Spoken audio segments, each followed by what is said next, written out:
명품의 사전적 의미는 뛰어나거나 이름난 물건 또는 작품으로 장인들이 직접 손으로 제작한 물건 혹은 유명 예술가들의 작품들이 명품이라는 이름으로 불려왔습니다. 이후 시간이 흐르면서 오늘날의 명품의 정의는 오랫동안 사람들 사이에서 높은 품질을 인정받으며 자신들의 가치를 키워온 제조사의 이름 또는 그들이 만든 제품을 가리키는 말로 쓰이는데요.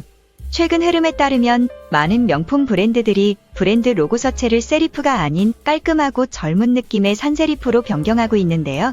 이는 2030 세대들이 명품 시장에 적극적으로 가담하면서 올드한 이미지를 탈피하고 MZ세대를 잡기 위해 기존의 고급스럽고 중후한 이미지보다 무난하고 캐주얼한 트렌디함을 앞세우려는 시도입니다. 이처럼 브랜드는 그들의 가치를 높이고 고객의 신뢰도를 유지하기 위해 상품 디자인뿐 아니라 로고 디자인에도 스토리와 철학을 담아 브랜드 고유의 정체성 확립에 중요한 역할로 활용하고 있습니다. 그럼 몇 가지 유명 브랜드 로고들의 의미를 살펴볼까요? 베르사체. 베르사체는 1981년 지아니 베르사체가 설립한 이탈리아 브랜드입니다. 화려한 색채와 관능적인 디자인으로 사랑받고 있던 지아니 베르사체는 평소 고대 그리스 신화를 유독 좋아했는데 아테네에 의해 벌을 받아 짐승으로 변한 메두사의 머리를 주목했습니다. 메두사를 보면 돌이 되어버린다는 이야기를 메두사의 매력과 힘, 거부할 수 없는 아름다움, 치명적인 유혹이라고 생각한 것이죠. 한번 빠지면 헤어나오지 못하고 계속해서 입게 되는 치명적인 옷을 만들고 싶었던 베르사체는 메두사 머리를 로고로 정했다고 합니다. 입생로랑. 입생로랑의 로고는 상업 포스터 작가이자 폰트 디자이너였던 아돌프 무롱 카상드르에 의해 쓰여졌는데요. 당시로선 보통 한 단어에 한 폰트만 사용했는데 그런 불문율을 깨버리고 과감히 두 폰트를 한 글자에 담아냈습니다. 이는 로고의 룰을 깨버리는 혁신과 도전 정신을 담아낸 것입니다. 최근에는 브랜드명을 생로랑으로 변경했으며 현대적인 느낌을 주기 위해 산세리프 서체로 새롭게 만들었다고 하네요. 에르메스. 에르메스는 1837년 프랑스의 공방에서 티에리 에르메스라는 장인이 파리의 왕 귀족들의 마차에 다는 장비와 승마용품을 만드는 상점으로 시작했습니다. 그래서 브랜드 로고에 말과 마차, 멤피스 서체의 에르메스 글자를 형상화하여 에르메스의 장인정신과 역사를 그대로 보여줍니다. 에르메스 로고인 사륜마차 깔레시는 프랑스화가 알프레드 드드르의 석판화인 르 뒤크 아델에서 영감을 받았다고 합니다. 프라다. 우리가 지금 알고 있는 프라다의 로고와 달리 전통 브랜드 로고는 따로 있는데요. 폰트 주위의 둥그런 매듭은 1919년 마리오 프라다가 이태리 로열 패밀리였던 사보이가의 물건들을 공급할 때 사용된 왕가의 문장을 둘러싼 매듭을 의미합니다. 지금도 사용하고 있는 이 엠블럼은 이탈리아 왕실의 공식 공급업체라는 영예로 명성을 쌓는 데 도움이 되었습니다.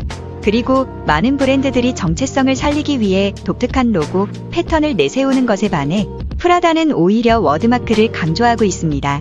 이는 절제되고 우아한 로고로 미니멀리즘과 중립적인 색조 등 프라다가 추구하는 가치를 표현합니다. 루이비통. 루이비통은 1854년 루이 비통이 설립한 프랑스 브랜드로 루이비통의 로고는 루이의 아들이었던 조르주 비통에 의해 1896년에 처음 사용되었습니다. 루이비통은 여행 가방 전문 매장으로 시작했는데 일본의 꽃에서 모티브를 따온 모노그램 프린트는 원래 여행 가방의 위조를 막기 위한 목적으로 생산되었다고 합니다. 처음에는 브라운과 베이지색의 정사각형이 교차로 되어 있는 다미의 캔버스를 개발했으나 그럼에도 불구하고 모조품이 계속 등장하자 루이비통의 이니셜 L과 V를 비스듬히 겹치고 네잎의 꽃과 별 패턴이 교차되게끔 만든 패턴을 개발했다고 하네요. 폴 스미스. 현재 서명같이 그려진 이 로고는 실제 폴 스미스의 서명이 아닙니다. 폴 스미스의 친구가 쓴 손글씨인데요. 이처럼 폴 스미스 브랜드에서 엉뚱함과 위트는 핵심 요소 중 하나입니다. 실제로 브랜드 설립자인 폴 스미스는 언론과의 인터뷰에서 자신은 획일화된 생각으로 다른 사람들의 머릿속을 혼란스럽게 만드는 패션 잡지는 절대 보지 않는다고 말할 정도로 언제나 엉뚱함과 창의적인 것을 추구하고 있다고 합니다. 버버리. 버버리는 1856년 영국에서 토머스 버버리에 의해 설립되었습니다. 비가 자주 내리기로 유명한 영국에선 신사들이 항상 우산을 들고 레인코트를 입어야 했는데 당시에는 고무로 만든 옷이라 매우 무거웠는데요. 이때 토머스 버버리는 농부, 마부들이 걸치던 코트에서 착안해 게버딘이라는 방수 원단을 만들었습니다. 1901년 체크 패턴을 사용한 게버딘에 처음으로 버버리 기사 로고가 사용되었는데요. 깃발에는 앞으로라는 의미의 라틴어인 프롤서미스였는데 달리는 말과 깃발을 통해 버버리의 진취적인 정신을 나타냈습니다. 또한 말을 감싸고 있는 갑옷들은 그동안 버버리가 해온 혁신의 과정을 반영했다고 하네요. 샤넬. 샤넬은 1913년 가브리엘 샤넬이 설립한 프랑스 브랜드입니다. 샤넬의 더블C 로고는 어린 시절 가브리엘 샤넬이 고아원에서 지낼 당시 달빛에 비친 스테인드 글라스 창문에서 영감을 받아 자신의 별명인 코코의 더블C를 이용해 직접 로고를 디자인했는데요. 브랜드 설립 이후 지금까지 로고가 바뀌지 않고 여전히 샤넬의 심볼로 함께하고 있습니다. 몽클레르.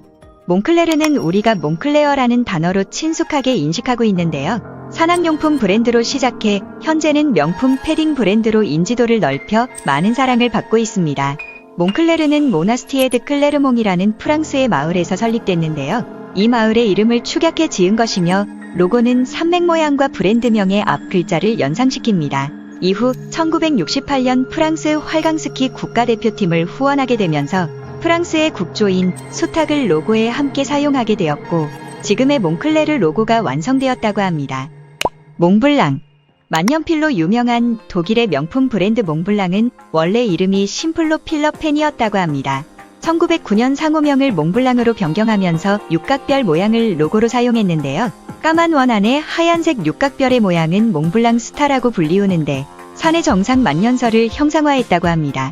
이는 웅장한 몽블랑산의 눈떠핀 6봉우리를 상징하며 녹지 않는 눈처럼 불멸하는 가치, 최상의 고품질이라는 것을 강조합니다.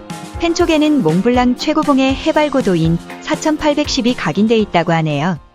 대개 명품은 인간의 욕망, 자신만의 개성 표출, 타인과의 차별화, 장인의 손길을 거쳐 완성된 작품, 유수의 역사를 가진 전통 등 여러 가지 요소로 인해 대중을 통해 명품 반열에 오르는 것이 일반적인데요. 사람들이 명품에 열광하고 명품 구매에 커다란 만족감을 느끼는 이유는 그것들이 지닌 풍부한 가치 때문입니다. 패스트 패션처럼 유행에 민감하지 않고 세월이 흘러도 그 흔적조차 기품과 가치를 더하는 것이 진정한 명품의 가치가 아닐까 싶네요. 지식을 쇼핑하다. 티핑.